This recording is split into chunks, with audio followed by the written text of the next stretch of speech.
नमस्कार दोस्तों, मैं अमन स्वागत करता हूं आपके अपने YouTube चैनल एजुकेशन हब पे। यह बिहार शिक्षक भर्ती के NCERT based question answer series का 21वां क्लास है और हम देख रहे हैं कक्षा 8 के इतिहास को, जो कि आधुनिक भारत के इतिहास से संबंधित है। और यह कक्षा 8 के इतिहास का भी अंतिम क्लास है, 11वां और 12वां चैप्टर। जैसा कि 11वां चैप्टर है राष्ट्रीय आंदोलन के संगठन, जो कि 1870 से 1947 तक का है और इससे कुल आपके 16 क्वेश्चन है। जैसे ही आपका इसके बाद हम शुरू करेंगे विज्ञान के क्लास को। ठीक है, विज्ञान का एक क्लास पढ़ाया जा चुका है, जो कि 6 का समाप्त हो चुका है, 7 और 8 का शुरू करना है आपका। तो इसके बाद हम शुरू करेंगे विज्ञान की क्लास को। हालांकि यहाँ पर क्वेश्चन देखते हैं। तो पहला क्वेश्चन कह रहा है कि 1870 और 1880 के दशक में ब्रिटिश सरकार द्वारा पारित विभिन्न कानूनों के संदर्भ में निम्नलिखित कथनों पर विचार कीजिए। और कह रहा है कि निम्नलिखित में से कौन सा कथन सही है। तो पहला कह रहा है कि आर्म्स एक्ट पारित किया गया, जिसमें प्रावधान था कि भारतीय अपने पास हथियार नहीं रख सकते, जो कि बिल्कुल आपका सही है। और दूसरा कह रहा है कि वर्नाक्यूलर प्रेस एक्ट पारित करके सुनिश्चित किया गया कि यदि किसी अखबार में कोई आपत्तिजनक चीज़ छपती है तो सरकार उसकी प्रिंटिंग पेज सहित सारी संपत्ति जब्त कर सकती है। तो यह भी आपका सही है। तीसरा कह रहा है कि इल्बर्ट बिल में प्रावधान किया गया है कि भारतीय न्यायाधीश ब्रिटिश या यूरोपीय व्यक्तियों के मुकदमे नहीं सुन सकते हैं। तो यह गलत है, क्योंकि इल्बर्ट बिल में प्रावधान किया गया था कि भारतीय न्यायाधीश जो हैं वह यूरोपीय व्यक्तियों के मुकदमों को सुन सकते हैं। ठीक है, तो इस प्रकार से तीसरा वाला गलत है। तो आपका सही ऑप्शन होता है ए वाला कि 1 और 2 तो सही है, लेकिन तीसरा आपका गलत है। और आपको मैं बता दूं कि इल्बर्ट बिल कब पास किया गया था। तो इल्बर्ट बिल पास किया गया था सन 1883 के में। ठीक है, अगला जो क्वेश्चन है कि कांग्रेस की स्थापना निम्नलिखित में से कहाँ पर की गई थी। तो आप सभी ने पता है कि कांग्रेस की स्थापना की गई थी बम्बई में। बात है 1885 की। देश भर के 72 प्रतिनिधियों ने बम्बई की में सभा करके भारतीय राष्ट्रीय कांग्रेस की स्थापना की। अपने पहले 20 साल में कांग्रेस अपने उद्देश्यों और तरीकों के लिहाजे से मध्यम मार्गी की पार्टी थी। इस दौरान कांग्रेस ने सरकार और शासन में भारतीयों को और अधिक जगह दिए जाने के लिए आवाज़ उठाई। अगला है आपका कि poverty and un British rule in India निम्नलिखित में से किसके द्वारा लिखा गया है। तो यह पुस्तक लिखा गया है poverty and un British rule in India दादा भाई नौरोजी के द्वारा। तो आपका सही ऑप्शन होता है बी। तो बेसिक तौर पे बात करते हैं इस पुस्तक में, तो इसमें ब्रिटिश शासन के आर्थिक परिणामों की बहुत तीखी आलोचना की गई है। नौरोजी व्यवसायिक और प्रचारक थे, वे लंदन में रहते थे और कुछ समय के लिए ब्रिटिश संसद के सदस्य भी रहे। अगला क्वेश्चन है कि स्वतंत्रता मेरा यानी कि स्वराज मेरा जन्मसिद्ध अधिकार है और इसे मैं लेकर रहूँगा, यह स्टेटमेंट किसका है। तो आप सभी ने जानते हैं कि यह स्टेटमेंट बाल गंगाधर तिलक का है। तो बात करते हैं कि कांग्रेस की स्थापना के कुछ वर्षों के बाद ही बहुत सारे लोग कांग्रेस के राजनीतिक तौर तरीके पर सवाल खड़ा करने लगे। बंगाल, महाराष्ट्र और पंजाब में बिपिन चंद्रपाल, बाल गंगाधर तिलक और लाला लाजपत राय जैसे नेता अधिक आमूल परिवर्तनवादी उद्देश्य और पद्धतियों के अनुरूप काम करने लगे थे। उन्होंने बेसिक तौर पे यहाँ पर निवेदन की राजनीति के लिए नरमपंथियों की आलोचना की और आत्मनिर्भरता तथा रचनात्मक कार्यों के महत्व पर उन्होंने जोर दिया। इसमें तिलक ने एक नारा दिया कि स्वतंत्रता यानी कि स्वराज मेरा जन्मसिद्ध अधिकार है और इसे मैं लेकर रहूँगा। तिलक के संपादन से निकलने वाला मराठी जो अखबार था वह था केसरी। ठीक है, केसरी भी ब्रिटिश शासन का कट्टर आलोचक था। तो ये पूछा जाता है कि मराठी अखबार किस भाषा में था। तो मतलब कि केसरी किस भाषा में था। तो मराठी में। अगला क्वेश्चन है आपका कि बंगाल विभाजन के संदर्भ में निम्नलिखित में से कौन सा कथन सही नहीं है। तो यहाँ पूछा गया कौन सा कथन सही नहीं है, सही उत्तर का चयन करना है। तो पहला आपका कह रहा है कि बंगाल विभाजन के समय भारत का वायसराय लॉर्ड या जॉर्ज कर्जन था या लॉर्ड कर्जन था, जो कि बिल्कुल सही है। दूसरा कह रहा है आपका कि विभाजन में बंगाल के पूर्वी भाग को उड़ीसा में मिला दिया गया। तो यह गलत है, क्योंकि पूर्वी भाग को बेसिक तौर पे बंगाल में मिलाया गया था और पश्चिमी भाग को भारत में मिलाया गया था। तीसरा कह रहा है कि इसके विरोध में उपजे स्वदेशी आंदोलन को आंध्र के डेल्टा इलाकों में वंदे मातरम आंदोलन कहा जाता है। तो यह आपका सही है। तो आपका पूछा गया कौन सा सही नहीं है, तो दूसरा वाला आपका सही नहीं है। तो इस प्रकार से सही ऑप्शन होता है आपका बी। जानते हैं कि बंगाल विभाजन जो था साल 1905 में हुआ था और उस समय भारत का जो गवर्नर था वह कौन था, लॉर्ड कर्जन, या कई जगहों पे इसका नाम जॉर्ज कर्जन आता है। अंग्रेजों ने विभाजन के लिए प्रशासकीय सुविधा का तर्क देते हुए गैर बंगाली इलाकों को अलग करने की बजाय पूर्वी भाग को अलग कर असम में मिला दिया। तो यहाँ पे क्या लिया है, उड़ीसा, तो इसके पूर्वी भाग को किसमें मिलाया गया था, असम में मिलाया गया था। तो इस प्रकार से आपका ये गलत होता है। और अगला है कि इसके विभाजन के विरोध में जो संघर्ष उपजा उसे स्वदेशी आंदोलन के नाम से जाना जाता है। यह आंदोलन बंगाल में सबसे ताकतवर था, परंतु अन्य इलाकों में इसकी भारी गूंज सुनाई नहीं दी। उदाहरण के लिए आंध्र के डेल्टा इलाकों में इसे वंदे मातरम के आंदोलन के नाम से जाना जाता है। तो इस प्रकार से आपका ये सही है, हालांकि इसकी पूरे भारत में, ठीक है, स्वदेशी आंदोलन व्यापक तौर से पहला नहीं था। अगला जो क्वेश्चन है कि मुस्लिम लीग के संदर्भ में निम्नलिखित कथनों पर विचार कीजिए, और कह रहा है कि कौन सा कथन सही है। तो पहला कह रहा है कि लीग ने बंगाल विभाजन का समर्थन किया, जो कि बिल्कुल आपका सही है। दूसरा कह रहा है कि विभाजन के दशक में ही लीग ने सरकार से मुसलमानों के लिए अलग निर्वाचन की मांग की थी, ये भी आपका सही है। और तीसरा कह रहा है कि ऐतिहासिक लखनऊ समझौता लीग और कांग्रेस के बीच में संपन्न हुआ था, तो ये भी आपका सही। तो इस प्रकार से डी वाला ऑप्शन सही होता है कि पहला, दूसरा और तीसरा स्टेटमेंट सही है। तो आप जैसा कि बताएं कि लीग ने बंगाल विभाजन का समर्थन किया था, तो यहाँ पे अगर बात करें तो 1906 में मुसलमान जमींदारों और नवाबों के एक समूह ने ढाका में ऑल इंडिया मुस्लिम लीग का गठन किया, और लीग ने बंगाल विभाजन का समर्थन किया। लीग की मांग थी कि मुसलमानों के लिए अलग निर्वाचन की व्यवस्था बनाई जाए, और फलस्वरूप 1909 के अधिनियम में भारत सरकार ने इनकी इस मांग को, ब्रिटेन सरकार ने इसकी मांग को मान लिया। 1907 में कांग्रेस दो खेमों में विभाजित हो जाती है, और एक था नरम दल और दूसरा था गरम दल। दिसंबर 1915 में दोनों खेमों में एक बार फिर से एकता स्थापित हुई, और अगले साल यानी कि 1916 में कांग्रेस के अधिवेशन में दोनों खेमे एक साथ एक मंच पे आते हैं कांग्रेस के अधिवेशन में, और इसे लखनऊ समझौता का नाम दिया जाता है। अगला है आपका कि सूची 1 को सूची 2 से मिलाना है। तो यहाँ पे कह रहा है कि महात्मा गांधी की दक्षिण अफ्रीका से भारत वापसी कब हुई, तो 1915 में हुई थी, ये आपका सही है। और दूसरा कह रहा है कि असहयोग आंदोलन की शुरुआत कब हुई थी, तो 1920 में, ये भी आपका सही है। सविनय अवज्ञा आंदोलन कब शुरू हुआ था, तो साल 1930 में, ये भी आपका सही है। और भारत छोड़ो आंदोलन कब शुरू हुआ था, तो साल 1942 में। तो आपका ये सही मैचअप होता है, तो इस प्रकार से आपका ये मैचअप सही है। अगला जो क्वेश्चन है वह है कि रौलक एक्ट के संदर्भ में निम्नलिखित कथनों पर विचार कीजिए, और पहला कह रहा है, और यहाँ से कह रहा है कि कौन सा कथन सही है। तो पहला कह रहा है कि यह कानून अभिव्यक्ति की स्वतंत्रता के विरुद्ध था, बिल्कुल सही है, क्योंकि हम स्वतंत्र रूप से बोल नहीं सकते थे। और दूसरा कह रहा है कि जलियांवाला बाग में इसके विरोध में एकत्र लोगों पर जनरल डायर द्वारा गोली चलवा दी गई, तो यह भी आपका सही है। तो इस प्रकार से सी वाला ऑप्शन सही होता है कि एक और दोनों ऑप्शन सही है। तो बात करते हैं, रौलक एक्ट जो था अभिव्यक्ति की स्वतंत्रता जैसे मूलभूत अधिकारों पर अंकुश लगाने एवं पुलिस को और अधिक अधिकार देने के लिए कानून बनाया गया था। गांधी ने इसके विरुद्ध में सत्याग्रह शुरू किया तथा लोगों से आह्वान किया कि इस कानून के विरोध के लिए 6 अप्रैल 1919 को, ठीक है, 1919 को, ठीक है, अहिंसा विरोध दिवस के रूप में मनाया जाएगा एवं अपमान व याचना दिवस के रूप में भी मनाया जाएगा। तो 6 अप्रैल 1919 को महात्मा गांधी ने घोषित किया कि अहिंसा विरोध दिवस के साथ साथ इसे अपमान व याचना दिवस के रूप में मनाया जाएगा, और हड़तालें भी की जाएंगी। बैसाखी का दिन था 13 अप्रैल साल 1919 के दिन अमृतसर में जनरल डायर द्वारा जलियांबाग में इस कानून के विरोध में एकत्र हुए लोगों पर गोली चलवा दी गई, और इस जनसंहार पर रविन्द्रनाथ टैगोर ने अपनी नाइटहुड की उपाधि वापस लौटा दी। अगला है आपका कि खिलाफत आंदोलन की शुरुआत के पक्षों में निम्नलिखित में से कौन सा प्रमुख कारण था।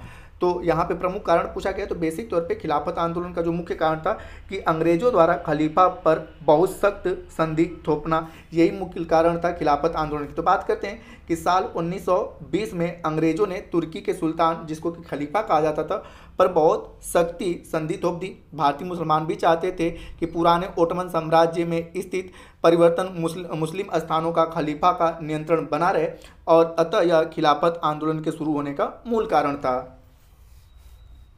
अगला है आपका कि ब्रिटिश भारत के संदर्भ में निम्नलिखित कथनों पर विचार कीजिए, और यहाँ पे कह रहा है कौन सा कथन सही है। तो पहला कह रहा है आपका कि साइमन कमीशन में कोई भारतीय प्रतिनिधि नहीं था, बिल्कुल सही है। और दूसरा जो कह रहा है कि कांग्रेस द्वारा पारित पूर्ण स्वराज का प्रस्ताव का आधार 26 जनवरी 1923 को पूरे देश में स्वतंत्रता दिवस मनाया गया था, तो यह भी आपका सही है। और तीसरा कह रहा है कि आज़ाद हिंद फौज का गठन सुभाष चंद्र बोस के द्वारा किया गया था, तो यहाँ पर आज़ाद हिंद फौज का गठन जो था वह सुभाष चंद्र बोस के द्वारा नहीं किया गया था। इस प्रकार से आपका तीसरा वाला स्टेटमेंट गलत होता है। तो आपका सही है आपका ए वाला कि 1 और 2 तो सही है, लेकिन तीसरा सही नहीं है। तो बात करते हैं कि साल 27 में इंग्लैंड की सरकार ने लॉर्ड साइमन की अगुवाई में एक आयोग भारत भेजा और इस आयोग को भारत के राजनीतिक भविष्य का फैसला करना था, परंतु इसमें कोई भी भारतीय प्रतिनिधि शामिल नहीं था, जिसके कारण इसके पूरे भारत में विरोध हुआ। साल 1929 में कांग्रेस ने जवाहरलाल नेहरू की अध्यक्षता में पूर्ण स्वराज का प्रस्ताव पारित किया और इसी प्रस्ताव के आधार पर 26 जनवरी 1930 को पूरे देश में स्वतंत्रता दिवस के रूप में मनाए जाने की घोषणा की गई और मनाया भी गया। आगे बात करते हैं आज़ाद हिंद फौज का। तो इसका गठन रास बिहारी बोस के द्वारा किया गया था। ठीक है, रास बिहारी बोस के द्वारा किया गया था और बाद में उन्होंने सुभाष चंद्र बोस को आज़ाद हिंद फौज का सर्वोच्च कमांडर नियुक्त करके उनके हाथों में कमान सौंप दी। तो इस प्रकार से तीसरा वाला स्टेटमेंट आपका गलत होता है। अगला जो क्वेश्चन है आपका कि भगत सिंह के संदर्भ में निम्नलिखित कथनों पर विचार कीजिए और कह रहा है कि निम्नलिखित में से कौन सा कथन सही है। तो पहला कह रहा है कि ये हिंदुस्तान सोशलिस्ट रिपब्लिक एसोसिएशन के संस्थापक सदस्य थे, जो कि बिल्कुल आपका सही है। और दूसरा कह रहा है कि इन्होंने बीके दत्त के साथ केंद्रीय विधानसभा में बम फेंका था। तो ये भी आपका सही है। बीके दत्त का मतलब बटुकेश्वर दत्त। तो आप सभी ने पता है कि यहाँ पे दोनों ऑप्शन सही होते हैं, तो आपका सही वाला ऑप्शन होता है सी। अब जानते हैं इनके बारे में कि भगत सिंह ने अपने साथियों के साथ मिलकर साल 1928 में दिल्ली में स्थित फिरोज शाह कोटला में हिंदुस्तान सोशलिस्ट रिपब्लिक एसोसिएशन यानी कि HSRA की स्थापना की थी। इस संगठन के सदस्यों ने लाला लाजपत राय पर लाठीचार्ज करने वाले सैंडर्स नामक पुलिस अफसर की हत्या कर दी थी। भगत सिंह ने अपने साथी बीके दत्त यानी कि बटुकेश्वर दत्त के साथ 8 अप्रैल 1929 को केंद्रीय विधानसभा में बम फेंका। साथ ही बम फेंके मतलब बम के साथ पर्चे भी मतलब लिखे हुए पर्चे भी फेंका था और उसका मकसद था उनका बेसिक तौर पे मकसद जान लेना नहीं था बल्कि बहरों को सुनाना था। इस घटना के बाद उन पर मुकदमा चला और 23 वर्ष की उम्र में ही बाद में उन्हें फांसी दे दी गई। अगला आपका कि ब्रिटिश काल के संदर्भ में निम्नलिखित कथनों पर विचार कीजिए और कह रहा है कि कौन सा कथन सही है। तो इसके बारे में बेसिक तौर पर जानते हैं। पहला कह रहा है कि 1935 के गवर्नमेंट इंडिया एक्ट में प्रांतीय स्वायत्ता का प्रावधान किया गया था, जो कि बिल्कुल आपका सही है। और दूसरा कह रहा है कि 1937 के चुनाव में संयुक्त प्रांत में कांग्रेस के साथ मिलकर सरकार बनाने के लिए मुस्लिम लीग के प्रस्ताव को कांग्रेस ने स्वीकार कर लिया था। तो ये आपका ये वाला स्टेटमेंट गलत होता है। तो आपका सही ऑप्शन होता है ए वाला कि केवल पहला सही है। अब जानते हैं इसके बारे में कि भारतीय जनता के साझा संघर्षों के चलते आखिरकार 1935 में गवर्नमेंट ऑफ इंडिया एक्ट में प्रांतीय स्वायत्ता का प्रावधान किया गया और इस आधार पर हुए 1937 के चुनाव के परिणाम आने पर 11 में से 7 प्रांतों पर पूर्ण बहुमत से सरकार बनाई थी कांग्रेस ने। मुस्लिम लीग द्वारा उपमहाद्वीप के मुसलमानों के लिए स्वतंत्रता व्यवस्था की मांग के पीछे 1937 के चुनाव भी बड़ा कारण रहा। इन चुनाव में लीग को इस बात का यकीन दिला दिया कि मुसलमान अल्पसंख्यक है और किसी भी लोकतंत्र संरचना में उन्हें हमेशा गौण भूमिका निभानी पड़ेगी। लीग को भय था कि संभव है कि मुसलमानों के प्रतिनिधि ही न मिल पाए। 1937 में मुस्लिम लीग ने संयुक्त प्रांत में कांग्रेस के साथ मिलकर सरकार बनाना चाहती थी, परंतु कांग्रेस सरकार ने इस प्रस्ताव को स्वीकार नहीं किया बेसिक तौर पे। तो इस प्रकार से आपका ये वाला स्टेटमेंट गलत था। अगला क्वेश्चन है कि कैबिनेट मिशन के संदर्भ में निम्नलिखित कथनों पर विचार कीजिए। इसमें आपका कह रहा है कि कौन सा कथन सही है। तो पहला कह रहा है आपका कि इसमें अलग पाकिस्तान की मांग को अस्वीकार कर दिया गया था, जो कि बिल्कुल सही है। और दूसरा कह रहा है कि इसमें सुझाव दिया गया था कि भारत को मुस्लिम बहुल क्षेत्रों को कुछ स्वायत्ता देते हुए एक ढीले ढाले महासंघ के रूप में संगठित किया जाए। तो ये भी आपका सही है। तो इस प्रकार से आपका सी वाला ऑप्शन सही होता है कि एक और दोनों सही हैं। तो बात करते हैं कैबिनेट मिशन के बारे में कि साल 1946 में ब्रिटिश कैबिनेट ने मुस्लिम लीग की पाकिस्तान मांग का अध्ययन करते हुए स्वतंत्रता के लिए एक सही राजनीतिक व्यवस्था सुझाने के लिए 3 सदस्यीय मिशन भारत भेजा, जिसे कैबिनेट मिशन कहा जाता है। इस परिसंघ ने सुझाव दिया है कि भारत अविभाजित रहे, उसे मुस्लिम बहुल क्षेत्रों को कुछ स्वायत्ता देते हुए ढीले ढाले महासंघ के रूप में संगठित किया जाए।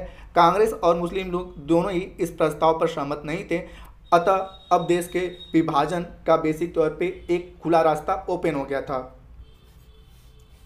अगला है कि लीग द्वारा प्रत्यक्ष कार्यवाही दिवस का आह्वान कब किया गया। तो समय था 16 अगस्त 1946 का।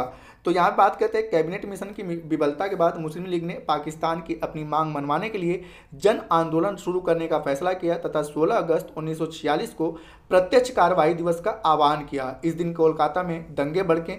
इन दंगों में हजारों लोग मारे गए। मार्च 1947 तक उत्तर भारत के विभिन्न भागों में यह हिंसा फैल गई थी।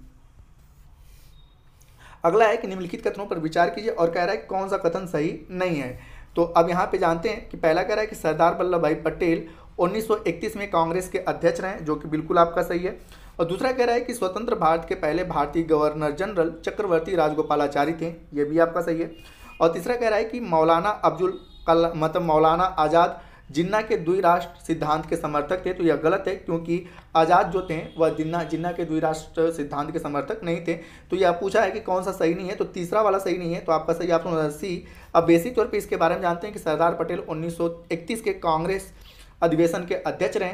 वयोवृद्ध राष्ट्रवादी और दक्षिण के नमक सत्याग्रह के नेता चक्रवर्ती राजगोपालाचारी 1946 में बनी अंतरिम सरकार के सदस्य थे और स्वतंत्र भारत के पहले भारतीय गवर्नर जनरल हैं। उन्हें लोग राजा जी के नाम से भी जानते थे।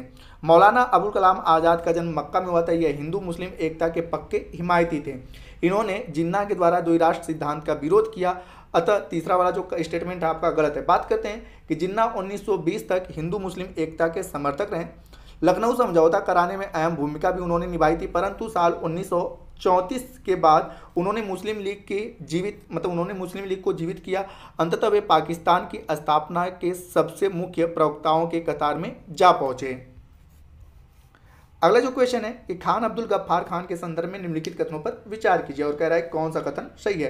पहला कह रहा है कि इन्हें बादशाह खां के नाम से भी जाना जाता है, बिल्कुल सही है। और दूसरा है कि इन्होंने खुदाई खिदमतगार संगठन की स्थापना की थी, ये भी आपका सही होता है। तो इस प्रकार से सही ऑप्शन होता है सी, कि पहला और दूसरा सही है। जानते हैं इनके बारे में कि यहाँ पर कि इन्हें सीमांत गांधी के नाम से भी, खान अब्दुल गफ्फार खान को सीमांत गांधी के नाम से भी जाना जाता है।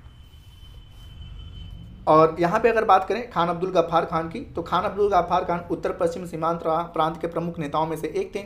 इन्हें बादशाह खां के नाम से जाना जाता था। ये खुदाई खिदमतगार संगठन के संस्थापक थे और यह उनके प्रांत के पठानों के लोकप्रिय शक्तिशाली अहिंसक आंदोलन का हिस्सा था। बादशाह का भारत विभाजन के खिलाफ थे। उन्होंने 1947 में इस फैसले पर मंजूरी देने के लिए कांग्रेस के अपने साथियों की बेसिक तौर पे आलोचना की थी। तो दोस्तों ये था आपका 11वां चैप्टर। अब है 12वां चैप्टर स्वतंत्रता के बाद, जिससे कि कुल आपके 6 प्रश्न हैं। तो चलिए इनको देखते हैं। तो इससे जो पहला प्रश्न है कि स्वतंत्रता के बाद बने भारतीय संविधान में निम्नलिखित में से कौन सी व्यवस्था उपस्थित थी, और यहाँ पे है कि सही उत्तर को चुनिए। तो पहला कह रहा है कि सार्वभौमिक वैश्य मताधिकार, जो कि सही था। दूसरा है कि सभी नागरिकों की कानून की नज़र में समानता, ये भी सही है। छुआछूत के चलन की समाप्ति, छुआछूत का अंत किया गया, ये भी सही है। और अछूतों के साथ साथ आदिवासियों को भी विधायिका और नौकरियों में आरक्षण, तो ये भी सही है। तो आपका सही ऑप्शन होता है डी वाला, कि चारों के चारों ऑप्शन आपके सही हैं। तो जानते हैं कि भारतीय संविधान की रचना के समय दिसंबर 1946 से नवंबर 1949 के बीच लगभग 300 भारतीयों के अनेक बैठकों बुलाई गई और चर्चाएं हुई, और इन्हीं के परिणाम स्वरूप संविधान लिखा गया और 26 जनवरी 1950 को लागू किया गया। संविधान में भारत के उस समय की चुनौतियों और ज़रूरतों को ध्यान में रखते हुए अनेक प्रावधान किए गए तथा अनेक अधिकार दिए गए, और इन अधिकारों में था सार्वभौमिक वयस्क मताधिकार, सभी नागरिकों की कानूनी नज़र में समानता, छुआछूत की समाप्ति, अछूतों के साथ साथ आदिवासी या अनुसूचित जनजातियों के विधायिका और नौकरियों में आरक्षण को शामिल किया गया था। अगला क्वेश्चन है कि स्वतंत्रता के बाद मूल संविधान में किए गए कुछ प्रावधानों के संदर्भ में निम्नलिखित कथनों पर विचार कीजिए, और कह रहा है कि कौन सा कथन सही है। तो यहाँ पर बात करते हैं कि पहला कह रहा है कि रक्षा और विदेश मामलों को केंद्रीय सूची में जबकि कराधान को राज्य सूची में रखा गया था, तो ये आपका सही नहीं है। अगला है आपका कि वन और कृषि को समवर्ती सूची में रखा गया, ये आपका सही है। और अगला कह रहा है कि हिंदी को राजभाषा का दर्जा दिया गया, जबकि विभिन्न राज्यों के बीच संचार के लिए अंग्रेजी के इस्तेमाल का फैसला किया गया, तो ये भी सही है। तो आपका सही ऑप्शन होता है बी वाला, कि 2 और तो 3 सही है, लेकिन पहला गलत है। जानते हैं कि केंद्र और राज्य के बीच मतभेदों को दूर करने के लिए संविधान में विभिन्न विषयों की 3 सूचियां बनाई गई थी। एक था केंद्र सूची, दूसरा था राज्य सूची और तीसरा था समवर्ती सूची। केंद्र सूची में कराधान, रक्षा और विदेश मामलों को आदि को रखा गया था। तो यहाँ पे रक्षा और विदेश तो सही है, जबकि कराधान भी किसमें था, आपका केंद्र सूची का ही विषय था, न कि राज्य सूची का विषय था, और इस प्रकार से आपका पहला वाला स्टेटमेंट गलत होता है। अगला है कि नए संविधान के साथ भारत अंतर्विरोध के एक नए युग में प्रवेश करने जा रहा है। राजनीति में हमारे पास समानता होगी और सामाजिक व आर्थिक जीवन में हम असमानता की राह पर चलेंगे। उपयुक्त कथन निम्नलिखित में से किसका है? तो यह जो कथन है वह है आपका बाबा साहब अंबेडकर का। तो आपका सही ऑप्शन होता है सी वाला कि बाबा साहब अम्बेडकर ने ये स्टेटमेंट दिया था। तो बात करते हैं संविधान की रचना में सबसे महत्वपूर्ण योगदान संभवतः डॉक्टर भीमराव अम्बेडकर यानी कि बाबा साहब अम्बेडकर का था, जो संविधान सभा के प्रारूप समिति के अध्यक्ष थे और जिनके नेतृत्व में दस्तावेज का अंतिम रूप दिया गया। संविधान सभा के सामने अपने अंतिम संबोधन में उन्होंने अन्य बातों के साथ यह भी कहा था कि नए संविधान के साथ भारत अंतर्विरोध के एक नए युग में प्रवेश करने जा रहा है। राजनीति में हमारे पास समानता होगी और सामाजिक व आर्थिक जीवन में हम असमानता की राह पर चलेंगे। राजनीति में हम एक व्यक्ति, वोट और एक मूल्य के सिद्धांत का पालन करेंगे। इसके विपरीत अपनी सामाजिक एवं आर्थिक संरचना के फलस्वरूप हम सामाजिक और आर्थिक जीवन में एक व्यक्ति, एक मूल्य के सिद्धांतों का निषिद्ध करते रहेंगे। अगला है आपका कि यहाँ पे मैचअप करना है, तो यहाँ पे घटना है और उसका क्रम दिया गया है। तो आंध्र प्रदेश के नए राज्य के रूप में गठन कब किया गया था? साल 1953 में, जो कि सही है। दूसरा है कि राज्य पुनर्गठन आयोग ने अपनी रिपोर्ट कब सौंपी थी? तो साल 1956 में, ये भी सही है। अगला है कि बम्बई प्रांत का मराठी और गुजराती भाषी दो अलग राज्यों का विभाजन कब किया गया? तो 1966 में, ये भी आपका सही है। और अगला जो कह रहा है यहाँ पे अगर बात करें कि बम्बई प्रांत का मराठी दो भाषाओं में यहाँ पे इनका विभाजन कब किया गया था? तो इनका विभाजन किया गया था 1960 में, तो ये आपका सी होता है। और पंजाब का विभाजन हरियाणा से कब किया गया था? तो 1966 में किया गया था, ये आपका डी होता है। तो इस प्रकार से आपका ये सही मैचअप होता है। अगला है आपका कि स्वतंत्रता के बाद भारत के विकास के लिए निश्चित की गई नीतियों के संदर्भ में निम्नलिखित कथनों पर विचार कीजिए। और कह रहा है कौन सा कथन सही है? तो पहला कह रहा है कि आर्थिक विकास नीति बनाने और उनको लागू करने के लिए योजना आयोग का गठन किया गया, जो कि बिल्कुल सही है। दूसरा कह रहा है कि दूसरी पंचवर्षीय योजना में भारी उद्योगों और विशाल बांध परियोजनाओं पर सबसे अधिक जोर दिया गया, ये भी आपका सही है। तीसरा कह रहा है कि जवाहरलाल नेहरू ने भारत की विदेश नीति का मूल आधार गुट निरपेक्ष आंदोलन को बनाया, तो ये भी आपका सही है। तो इस प्रकार से सही ऑप्शन होता है डी कि 1, 2 और 3 तीनों स्टेटमेंट सही हैं। जानते हैं इनके बारे में कि 1950 में सरकार ने आर्थिक विकास के लिए नीति बनाने और उनको लागू करने के लिए योजना आयोग नामक एक गठन का मतलब की रचना किया, जो कि आज नीति आयोग के नाम से जाना जाता है। 1956 में दूसरी पंचवर्षीय योजना तैयार की गई। इस योजना में इस्पात जैसे भारी और विशाल बांध परियोजना आदि पर सबसे अधिक जोर दिया गया। सोवियत संघ की सहायता से स्थापित भिलाई जो इस्पात कारखाना है और साथ मतलब कि जो छत्तीसगढ़ के अंतर्गत आता है, इसकी स्थापना चंबल नदी पर गांधी सागर बांध इसी का परिणाम है। प्रधानमंत्री जवाहरलाल नेहरू बेसिक तौर पे नव स्वाधीन भारत के विदेश मंत्री भी थे। उन्होंने इस संदर्भ में स्वतंत्र भारत की विदेश नीतियों की रूपरेखा तैयार की और गुट निरपेक्ष आंदोलन इसी विदेश नीति का मूल आधार था। इसका जो अंतिम क्वेश्चन है वह है आपका कि राष्ट्रपिता महात्मा गांधी का निधन निम्नलिखित में से कब हुआ? तो आप सभी ने पता है कि 30 जनवरी 1948 को महात्मा गांधी की नाथूराम गोडसे के द्वारा मारकर हत्या कर दी गई और इसीलिए हम लोग प्रत्येक वर्ष 30 जनवरी को शहीद दिवस के रूप में मना लेते हैं। तो आप सभी ने पता है कि यहाँ पर शहीद दिवस किसकी मृत्यु के उपलक्ष्य में मनाया था? तो महात्मा गांधी के उपलक्ष्य में। तो दोस्तों ये थे आपके कक्षा 8 का 6 से लेके 8 तक का इतिहास का NCERT based question answer series. अब हम शुरू करेंगे विज्ञान को। तो उम्मीद कर रहा हूँ कि विज्ञान को भी इसी प्रकार से आप पसंद करेंगे। तो वीडियो के अंत तक बने रहने के लिए धन्यवाद। अगर आपको पीडीएफ की ज़रूरत है तो आप हमारे टेलीग्राम से जुड़ सकते हैं, जिसका लिंक वीडियो के डिस्क्रिप्शन में दिया हुआ है। तो मिलते हैं जल्दी नेक्स्ट वीडियो में।